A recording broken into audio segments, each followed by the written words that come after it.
प्यारे साथियों, नमस्कार। अमरदीप कोचिंग सेंटर नेमडार मऊ में आप सभी का स्वागत है। आज हम चर्चा करेंगे शब्द विचार पे, जो यूपी टेट, सी टेट और सुपर टेट के लिए बहुत ही महत्वपूर्ण है। यानी शब्द विचार क्या होता है, सबसे पहले हम उस पर चर्चा करेंगे। भाषा की न्यूनतम इकाई वाक्य है। यानी भाषा जो होता है कई वाक्यों से मिलकर के बना होता है, और वाक्य की न्यूनतम इकाई क्या होती है? शब्द होती है। वर्णों अथवा अक्षरों का ऐसा समूह जिसका कोई अर्थ हो, शब्द कहलाता है। अब बात यह आती है, शब्द कितने होते हैं? शब्द के प्रकार, यानी शब्द जो होता है दो प्रकार का होता है। पहला होता है सार्थक शब्द। सार्थक शब्द, सार्थक शब्द वो होता है यानी वह शब्द जिसके कोई अर्थ हो। सार्थक शब्द वे शब्द कहलाते हैं, वे शब्द जिनका कोई अर्थ हो, वे शब्द सार्थक शब्द कहलाते हैं।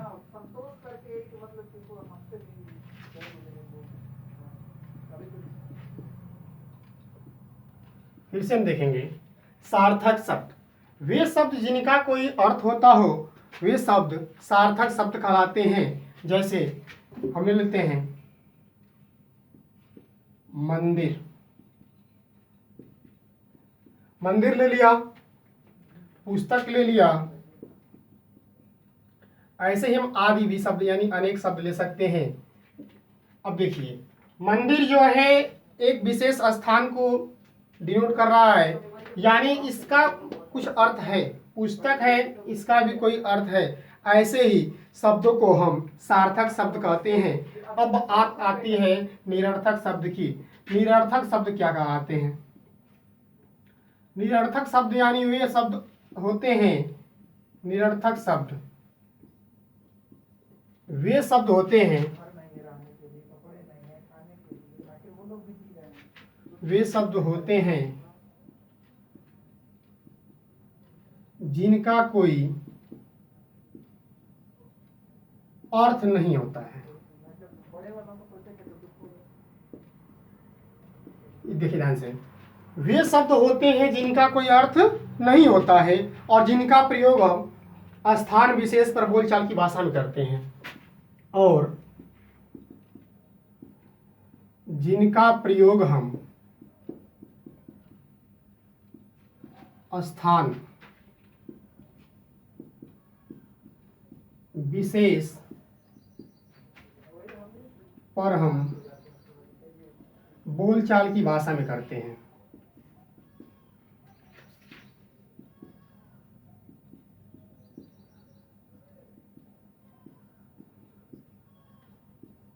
ध्यान से देखिए, निरर्थक शब्द वे शब्द होते हैं जिनका कोई अर्थ नहीं होता है और जिनका प्रयोग हम स्थान विशेष पर बोलचाल की भाषा में करते हैं। ऐसे शब्दों को हम निरर्थक शब्द कहते हैं।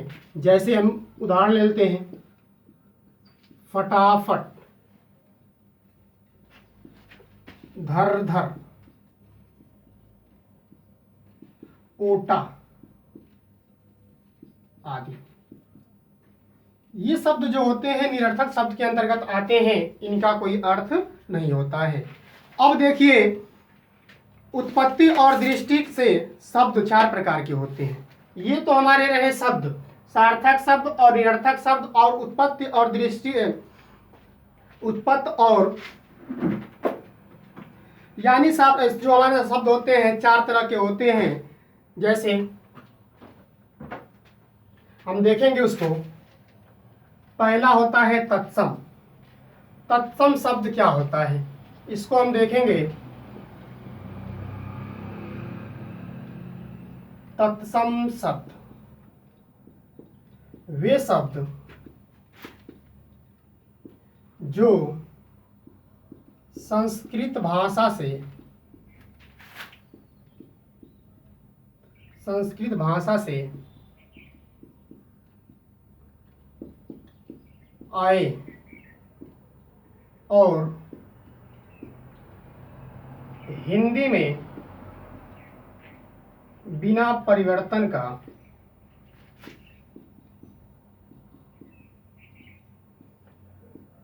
प्रयोग किए जाने लगे।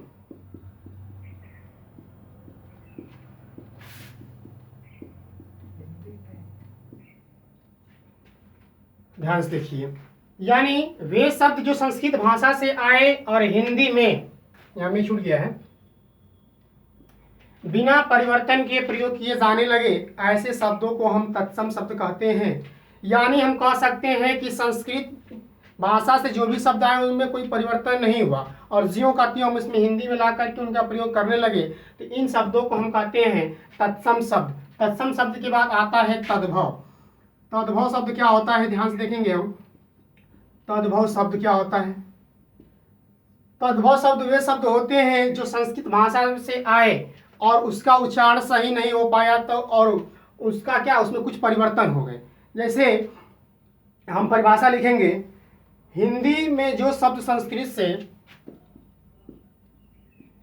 हिंदी में जो शब्द संस्कृत से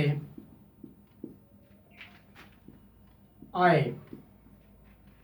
हिंदी में जो शब्द संस्कृत से आए ज्यों का त्यों ग्रहण कर लिए गए। नहीं, एक मिनट। और जैसे तद्भव शब्द, हिंदी में जो शब्द संस्कृत से आए और इसमें क्या कर दिया गया, परिवर्तन हो गया समय और परिस्थिति के अनुसार। जैसे हिंदी में जो शब्द संस्कृत से आए उनमें समय और परिस्थिति के अनुसार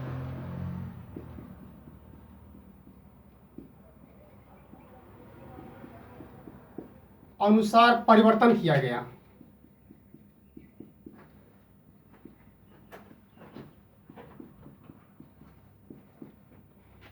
ऐसे शब्दों को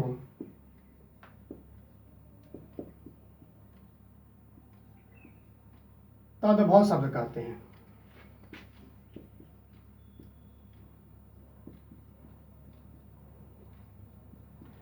अब हम देखेंगे ध्यान से, यानी हम बात कर रहे थे तद्भव शब्द की। हिंदी में जो शब्द संस्कृत से आए उनमें समय और परिस्थिति के अनुसार जो परिवर्तन किया गया, ऐसे शब्दों को हम तद्भव शब्द कहते हैं। जैसे हम एग्जाम्पल यानी उदाहरण लेंगे। उदाहरण हम ले लेते हैं, आग, मोर आदि। ये जो थे हमारे, संस्कृत में इनका रूप दूसरा था और हिंदी में इनका रूप क्या हो गया, दूसरा हो गया। तो ये हमारे हो गए तत्सम शब्द, ये हो गए हमारे तद्भव शब्द। इसके बाद हम बात करेंगे देशज शब्द की। देशज शब्द क्या होता है, इस पे हम चर्चा करेंगे। देखते हैं देशज शब्द। देशज शब्द, ध्यान सुनिए। देशज शब्द क्या होते हैं, जिन शब्दों की उत्पत्ति हमारे देश की भाषाओं से हुई है। यानी जिन शब्दों की उत्पत्ति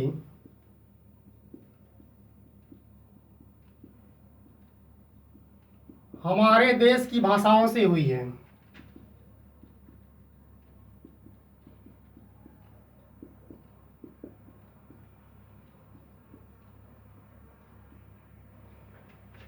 यानी देशज शब्द, जिन शब्दों की उत्पत्ति हमारे देश की भाषाओं से हुई है उन्हें हम देशज शब्द कहते हैं।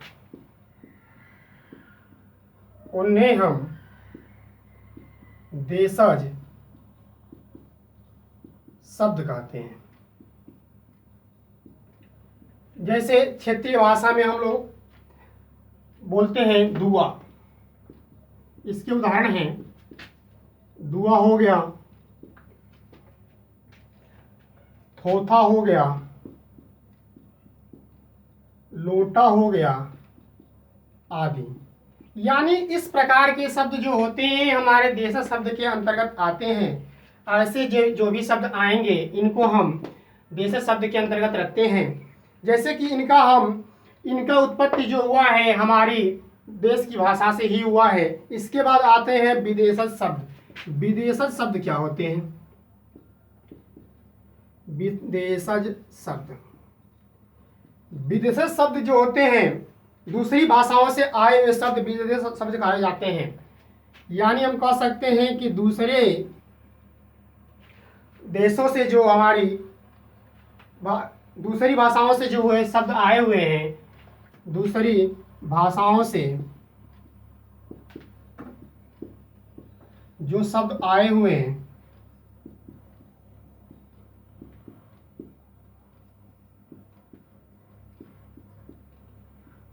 उन शब्दों को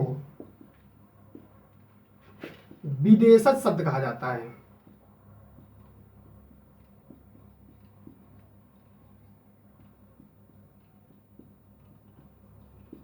अब देखते हैं हम, जैसे हम ले लेते हैं अल्मीरा, आल्पीन आदि। हम देखते हैं फिर से एक बार, विदेशज शब्द दूसरी भाषाओं से जो शब्द आए हुए हैं उन शब्दों को हम विदेशज शब्द कहते हैं। जैसे एग्जाम्पल यानी उदाहरण के लिए हमने ले लिया है अल्मीरा, आल्पीन आदि। ऐसे जो भी शब्द आते हैं ये जो हमारे शब्द होते हैं विदेशज शब्द कहे जाते हैं। अब हम पढ़ेंगे रचना की दृष्टि से शब्द 3 प्रकार के होते हैं। इसको हम अब जानेंगे रचना की दृष्टि से जो शब्द हमारे जो होते हैं कितने प्रकार के होते हैं। देखिए,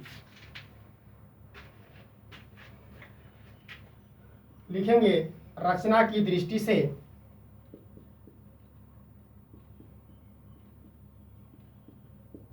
शब्द के प्रकार।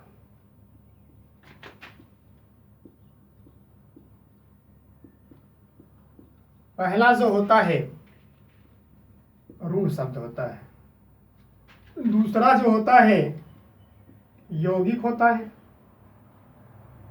और तीसरा जो होता है योग रूढ़ होता है।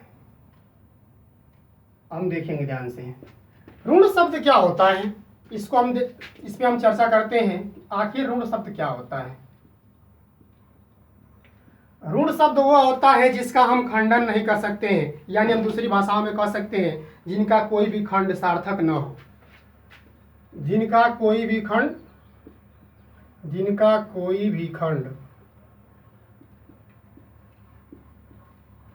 सार्थक न हो।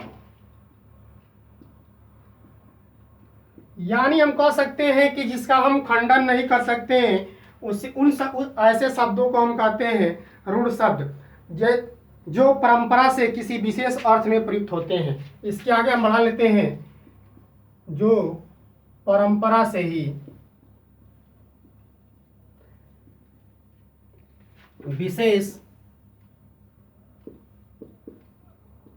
रूप में प्रयुक्त होते हैं। अब देखिए हम इसके लिए उदाहरण लेंगे, जैसे लोटा,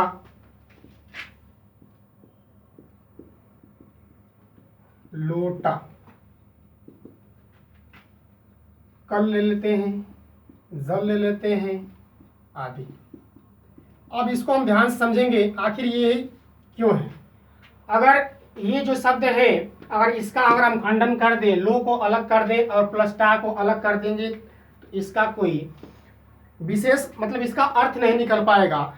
इस प्रकार के जैसे जल है, इसको ज को अलग कर दें, ल को अलग कर देंगे तो इसका कोई अर्थ नहीं निकलेगा। ऐसे शब्दों को हम रूढ़ शब्द के नाम से जानते हैं। अब हम चर्चा करेंगे यौगिक पे। यौगिक शब्द वे शब्द होते हैं, यौगिक शब्द वे शब्द होते हैं, यौगिक शब्द वे शब्द होते हैं जो दो शब्दों के मेल से बने होते हैं, दो शब्दों के मेल से बने होते हैं। यानी हम कह सकते हैं कि जब दो शब्दों को जोड़ देते हैं तो हमें यौगिक शब्द प्राप्त हो जाता है। जैसे हम ले लेते हैं विद्यालय। विद्यालय को हम लिख सकते हैं विद्या और आलय, विद्या और आलय। ये जो हमारा हो गया यौगिक शब्द है। ऐसे ही हम ले सकते हैं दूसरा शब्द, जैसे ले लें दया सागर। ले लेते हैं दया सागर, यानी हो जाएगा दया और सागर। ये जो हमारे शब्द हो गए यौगिक शब्द हो गए। अब अगला जो बचा हुआ है तीसरा जो है होता है योग ऋण होता है। योग ऋण, योग ऋण शब्द वो होता है, इसका हम खंडन तो कर सकते हैं। जैसे ऐसे शब्द जो यौगिक तो होते हैं, यहाँ पे लिखेंगे हम ऐसे शब्द जो यौगिक तो होते हैं, ऐसे शब्द जो यौगिक तो होते हैं पर सामान्य अर्थ को छोड़कर, यहाँ पे लिख लेंगे पर सामान्य अर्थ को छोड़कर, पर सामान्य अर्थ को छोड़कर विशेष अर्थ का बोध कराते हैं। विशेष अर्थ का बोध कराते हैं।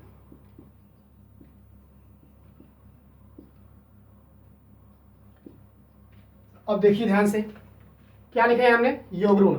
ऐसे शब्द जो यौगिक तो होते हैं पर सामान्य अर्थ को छोड़कर विशेष अर्थ का बोध कराते हैं, योग ऋण कहलाते हैं।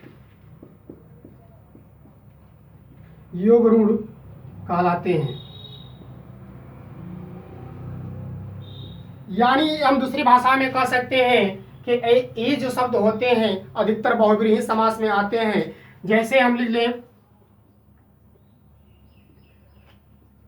पंकज। मैंने पंकज तो लिख लिया, पंकज शब्द को हम पंख पर और ज लिख दें, पंकज जैसे लिखे हम इस शब्द को पंख और ज के साथ अगर हम जोड़ देते हैं कि मेल से बना है, यानी पंकज जो है शब्द जो है पंख और ज के मेल से बना है, मेल से बना है। अब ध्यान दीजिए, पंकज का अर्थ होता है कमल, जिसका विशेष अर्थ क्या होता है, कमल होता है। जिसका विशेष अर्थ